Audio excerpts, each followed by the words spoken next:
Number 2 लेके आई हूँ। और जो लेक्चर नंबर 1 है वो मैंने ऑलरेडी आपको अपलोड कर दिया है। तो प्लीज अगर जो वीडियो अभी पहली बार देख रहे हैं तो प्लीज आप मस्ट लेक्चर नंबर 1 आप वॉच कीजिए, आप उसको देखिए, लाइक कीजिए और शेयर कीजिए और सब्सक्राइब कीजिए।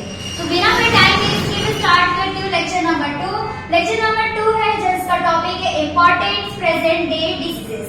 ये स्टार्ट करने से पहले मैं आपको बता दूं हेल्थ क्या होता है, डिजीज क्या होता है, डिजीज के कितने सारे टाइप्स होते हैं, कौन किस टाइप्स के डिजीज प्रेजेंट होते हैं, वो कहाँ से आते हैं, ये मैंने ऑलरेडी लेक्चर नंबर 1 में मैंने आपको बता दिया है। तो लेक्चर नंबर 2 की स्टार्ट करते हैं important present day disease. Important present day disease मतलब अभी प्रेजेंट डे में बहुत सारे इम्पोर्टेंट डिजीज मतलब बहुत सारे खतरनाक हानिकारक हार्मफुल डिजीजेस है। तो वो डिजीज जो है वो मैं अभी यहाँ पे आपको एक्सप्लेन करूंगी। लाइक किस टाइप के जो डिजीज है जिससे हमको हार्म होता है, जिससे मतलब हानिकारक इतने खतरनाक डिजीज है जिससे मतलब इंसान की जान भी जा सकती है। तो पहला डिजीज है डेंगू। अब डेंगू तो आप सब सुने ही होंगे। डेंगू जो है वो किससे होता है, डेंगू डिजीज जो है वो किससे होता है, मॉस्किटो से होता है। मॉस्किटो से कैसे होता है, मॉस्किटो अगर किसी भी पर्सन को अगर बाइट कर लेता है तो उससे क्या हो जाता है, डेंगू, उस पर्सन को डेंगू डिजीज हो जाता है। लेकिन मॉस्किटो में भी ऐसे बहुत सारे टाइप्स के मॉस्किटो होते हैं जिससे मतलब उनको अगर वो मॉस्किटो अगर डिजीज मतलब बाइट करते हैं तो उनसे उनको डेंगू डिजीज हो जाएगा। लेकिन मॉस्किटो में भी एक मॉस्किटो है, उसका नाम क्या है, एडिस एजिप्टी। जिस मॉस्किटो का नाम एडिस एजिप्टी है, अगर वो मॉस्किटो किसी भी पर्सन को अगर वो बाइट करता है तो उससे क्या हो जाएगा, उस पर्सन को डेंगू डिजीज हो जाएगा। नेक्स्ट है जो डिजीज है, मतलब डिजीज मैंने आपको बताया डेंगू, लेकिन उस मॉस्किटो से ऐसा कौन सा वायरस बाइट के थ्रू जाता है जिससे डेंगू होता है, उस वायरस का नाम क्या है, शॉर्ट फॉर्म में डेंगू को DN बोला है, DEN12। ये वायरस है, ये वायरस का नाम क्या है, DEN12। और ये जो वायरस है कौन सी कैटेगरी में आता है, फ्लैगी वायरस की कैटेगरी में आता है।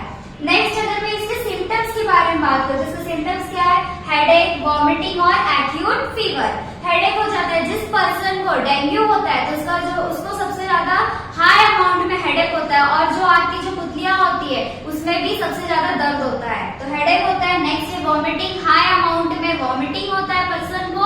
और एक्यूट फीवर मतलब हल्का हल्का बुखार रहता है, मतलब ज्यादा अमाउंट में फीवर नहीं रहेगा लेकिन हल्का हल्का बुखार कंटिन्यूअसली रहेगा। तो ये हो गया सिम्टम्स, हेडेक, वॉमिटिंग और एक्यूट फीवर। अब नेक्स्ट आप सब जानते हैं कि अपने बॉडी के अंदर ब्लड्स प्रेजेंट तो रहते हैं, ये ब्लड्स के अंदर प्लेटलेट्स प्रेजेंट रहते हैं। और जो प्लेटलेट्स है वो कैसे रहते हैं, ब्लड्स रहते हैं, ब्लड्स के प्लेटलेट्स रहते हैं। लेकिन जिस पर्सन को डेंगू हो जाता है उस पर्सन के जो ब्लड प्लेटलेट्स है वो कैसे हो जाते हैं, ब्लड से डायरेक्ट सीधे सीधे वो पानी में तब्दील हो जाते हैं, पानी होते जाते हैं। और जिसका ब्लड प्लेटलेट्स जो ब्लड प्लेटलेट्स है अगर वो पानी पूरी तरीके से हो जाएगा तो इंसान की जान भी जा सकती है। तो ये हो गया डेंगू। और नेक्स्ट डिजीज की अगर मैं बात करूँ तो स्वाइन फ्लू है। स्वाइन फ्लू जो है वो किससे आता है, एनिमल्स के थ्रू हमें ये डिजीज मिला है। तो सबसे पहले एनिमल्स से मिला है, तो एनिमल्स लाइक पिग हो गया। पिग से हमें अगर जो पर्सन कोई भी पर्सन अगर पिग्स को खाता है, मतलब पिग के मीट को खाता है बिना अच्छी तरीके से पकाए, उसको खा लेगा तो उससे क्या हो जाएगा, उसकी बॉडी में इन्फेक्शन हो जाएगा। इन्फेक्शन होने के बाद कौन सा डिजीज हो जाता है, उनको स्वाइन फ्लू हो जाता है। लेकिन पिग जो मीट है, अभी बहुत सारे लोग हैं मतलब बहुत सारे टाइप्स के मीट को खाना पसंद करते हैं, लेकिन अगर कच्चे ही खा जाएंगे तो उसमें बहुत सारे वायरस रहते हैं ना अलग अलग एनिमल्स के अंदर। कौन से एनिमल्स के अंदर कैसा वायरस होता है हमको तो नहीं पता है, लेकिन हमें क्या करना चाहिए, उसको बॉइल करना चाहिए अच्छी तरीके से, आप उसको अच्छी तरीके से पकाना चाहिए तब उसको खाना चाहिए। लेकिन अगर कोई भी अगर अच्छी तरीके से पका नहीं रहेगा और हम उसको खा लेंगे तो उसमें जो भी वायरस रहेगा, जो बैक्टीरिया रहेगा, हम उसको खा लेंगे तो हमारी बॉडी में भी वही इन्फेक्शन हो जाता है। इन्फेक्शन होने के बाद हमारी बॉडी में कौन सा डिजीज होने का चांसेस है, स्वाइन फ्लू होता है। लेकिन अगर हम पिग की मीट को अगर हम खाते हैं तो कौन सा वायरस आएगा, H1N1 वायरस। सबसे पहले ये जो वायरस है हमें पिग में मिला था। सबसे पहले जो वायरस है स्वाइन फ्लू ये पिग में मिला था, पिग एनिमल में मिला था। लेकिन उसके बाद जो इंसान में सबसे पहले कब पाए गए थे, H1N1 नाम का जो वायरस है जो पिग में मिला था, ये फर्स्ट टाइम 2009 में एक इंसान के अंदर ये वायरस पाया गया था।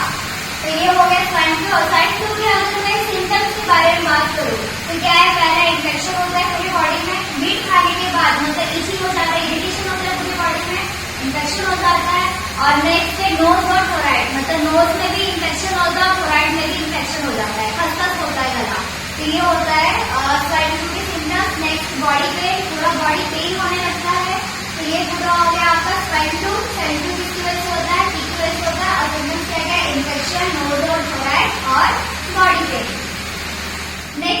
नेक्स्ट डिसीज है एड्स। एड्स का फुल फॉर्म की बात करूँ तो अक्वायर्ड इम्यूनोडेफिशिएंसी सिंड्रोम्स। और एड्स जो है, ये जो वायरस है, एड्स जो डिसीज है वो ऑलमोस्ट पर्सन को होता है। सबसे पहले ये जो डिसीज है सबसे पहले मंकी में पाया गया था। सबसे पहले ये जो ये डिसीज है मंकी में पाया गया था, फिर धीरे धीरे इंसान में, ह्यूमन बींग्स में पाए गए। ह्यूमन बींग्स में पाने जाने के बाद ये जो वायरस है, मतलब एड्स तो डिसीज है, लेकिन ऐसा कौन सा वायरस है जो मतलब किसी ह्यूमन बींग में अगर चला जाता है ये वायरस तो उसे एड डिसीज होता है। वो वायरस का नाम क्या है? HIV virus. ये HIV वायरस का फुल फॉर्म है ह्यूमन इम्यूनोडेफिशिएंसी वायरस। अब ये वायरस का एड्स डिसीज का सिम्टम्स की अगर मैं बात करूं तो ब्लाइंडनेस है, immune system weak to protect against next weight loss. Blindness हो जाता है, जिस पर्सन को एड्स होता है उस पर्सन को ब्लाइंडनेस का प्रॉब्लम हो जाता है और उसका जो इम्यून सिस्टम है वो कैसा हो जाता है? वीक हो जाता है, मतलब अपने आप को प्रोटेक्ट नहीं कर पाते। अभी लाइक जैसे कोविड-19 जब चल रहा था, कोरोना का टाइम था, तो सब क्या बोल रहे थे कि मतलब अपना इम्यून सिस्टम जो है उसको हमें स्ट्रॉन्ग बनाना, कि अगर कोई भी वायरस बाय चांस अगर हमारे बॉडी में अगर आता है तो हमारा इम्यून सिस्टम इतना स्ट्रॉन्ग होना चाहिए कि हम अपने आप को उससे, उस वायरस से हम प्रोटेक्ट करें। लेकिन यहाँ पे भी अगर यहाँ पे कैसा है, जिस पर्सन को एड्स हो जाता है उसका इम्यून सिस्टम इतनी तरीके से वीक हो जाता है कि मतलब अपने आप को प्रोटेक्ट नहीं कर पाता है। और उसके साथ साथ उस जिस पर्सन को एड्स होता है उसका वेट लॉस भी होते रहता है। लाइक जैसे जिस पर्सन का 50 वेट है तो उसका 50 से 40 क्या हो जाएगा, फिर 40 हो जाएगा, फिर 30 हो जाएगा, ऐसे ऐसे डिक्रीज होते जाएगा उसका वेट लॉस। तो ये हो गया एड्स। और एड्स की अगर मैं बात करूँ तो अभी आप सब 8th स्टैंडर्ड में, तो फिलहाल आप सबको खाली इतना ही जानना है कि एड्स क्या होता है, उसका वायरस क्या है, वो कहाँ से आता है और किसमें पाए जाते हैं, इसका सिम्टम्स क्या है। इसके बारे में अगर डिटेल में आपको पढ़ना है तो जैसे जैसे आप आगे आगे क्लास में आप बढ़ते जाएंगे वैसे वैसे आपको एड्स के बारे में डिटेल में आपको पढ़ाया जाएगा। तो नेक्स्ट डिसीज के बारे में अगर मैं बात करूँ, नेक्स्ट डिसीज है रेबीज।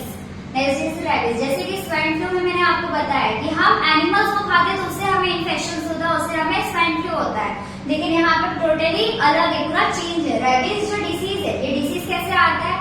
एनिमल्स जो है ना, वो ह्यूमन बींग को अगर वो बाइट करेंगे ना तो उससे वो डिसीज आता है। Like dogs, cats, infection, rabbit, monkey. मतलब ये जो डॉग, कैट, रैबिट, मंकी है, अगर ये चार में से या कोई भी एनिमल अगर किसी भी पर्सन को बाइट अकेले अगर वो बाइट कर दिए, उस पर्सन को बाइट कर लिया तो फिर उसमें क्या हो जाएगा, पूरे बॉडी में ह्यूमन बींग्स क्या हो जाता है, उस पर्सन को इन्फेक्शन हो जाता है। इन्फेक्शन फैलने के बाद उस बॉडी में कौन सा डिसीज हो जाता है? रैबिज डिसीज हो जाता है। लेकिन ऐसा नहीं है कि मतलब कोई भी डॉग अगर, सारे डॉग अगर किसी को भी बाइट कर लिए तो उससे मतलब इन्फेक्शन होगा, ये जरूरी नहीं है, ये मैटर नहीं करता है। लेकिन कुछ डॉग जो मतलब ऐसे रोड पे डॉग्स रहते हैं, कैट्स रहते हैं, उनमें ऑलरेडी काफी तरीके के वायरस प्रेजेंट रहते हैं और उन वायरस से अगर वही डॉग जिस डॉग के अंदर ऑलरेडी वायरस प्रेजेंट है वो डॉग अगर किसी पर्सन को बाइट करता है तो उस पर्सन को क्या हो जाता है? रैबिज डिसीज हो जाता है। अभी जैसे कि लाइक घर पे अगर पालतू डॉग है, अगर कोई बाहर का न्यू पर्सन आया अगर वो उसको डॉग बाइट करता है लेकिन उस डॉग के अंदर वायरस नहीं है, उसको नॉर्मल वैक्सीनेशन कर लेना पड़ेगा बाइट का, लेकिन उसके अंदर उसको रैबिज डिसीज नहीं होता है। तो ये हो गया रैबिज। और रैबिज की अगर बाकी के बारे में बात करूँ तो वायरस न्यूरॉन्स, अगर किसी की बॉडी में अगर रैबिज डिसीज हो जाता है, इन्फेक्शन हो जाता है, तो वो वायरस अगर किसी की बॉडी में चला जाता है उसको न्यूरॉन सिस्टम है पूरी तरीके से वीक हो जाता है। नेक्स्ट हाइड्रोफोबिया हो जाता है, जिस पर्सन को रैबिज डिसीज होता है उस पर्सन को हाइड्रोफोबिया होता है। और ये जो हाइड्रो है और ये जो फोबिया है, हाइड्रो मतलब क्या होता है? पानी, और फोबिया मतलब क्या होता है? डर। मतलब जिस पर्सन को रैबिज हो जाता है उस पर्सन को पानी का डर रहता है, पानी का डर लगा रहता है हमेशा। और ये जो फैटल डिसीज है ना, ये जो फैटल डिसीज है, फैटल डिसीज को हम क्या कहते हैं? खतरनाक बीमारी, मतलब जानलेवा बीमारी।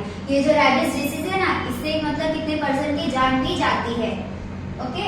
और नेक्स्ट क्या है? Time period 90 175 days vaccination. अब ये क्या है, यहाँ पे क्या बताया, मतलब इसका भी एक टाइम पीरियड रहता है, इतना डेज रहता है, इतने टाइम तक उनको क्या करना पड़ता है? वैक्सीनेशन अपने आप को लेना पड़ता है। क्यों लेते हैं? क्योंकि अगर उनको रैबिज डिसीज है तो ये डिसीज कैसा है? फैटल डिसीज है, ये इतना जल्दी ही खत्म नहीं होता है, इसको क्या करना पड़ता है? बहुत टाइम जाता है, तो इसको 70 90 या तो 175 डेज तक हमें वैक्सीनेशन लेना पड़ता है। इतना उसका क्या है? टाइम पीरियड रहता है। अगर मैं इसके सिम्टम्स के बारे में बात करूँ तो सिम्टम्स में क्या है? 12 वीक्स फीवर रहता है, मतलब जिस पर्सन को रैबिज होता है उस पर्सन को 12 वीक तक, मतलब 12 वीक तक क्या रहता है? उस पर्सन को फीवर रहता है। वो भी ऐसे हल्के अमाउंट में नहीं रहता, मतलब एक्यूट अमाउंट में नहीं रहता है फीवर, सबसे ज्यादा अमाउंट में उसको क्या रहता है? फीवर रहता है। 12 वीक्स की अगर बात करूँ मतलब टोटली 3 मंथ्स फीवर रहता है। तो ये हो गए आपके रैबीज। और जैसे कि मैंने आप सबको पढ़ाया है, पहले लेक्चर में मैंने आपको हेल्थ और डिसीज के बारे में बताया था,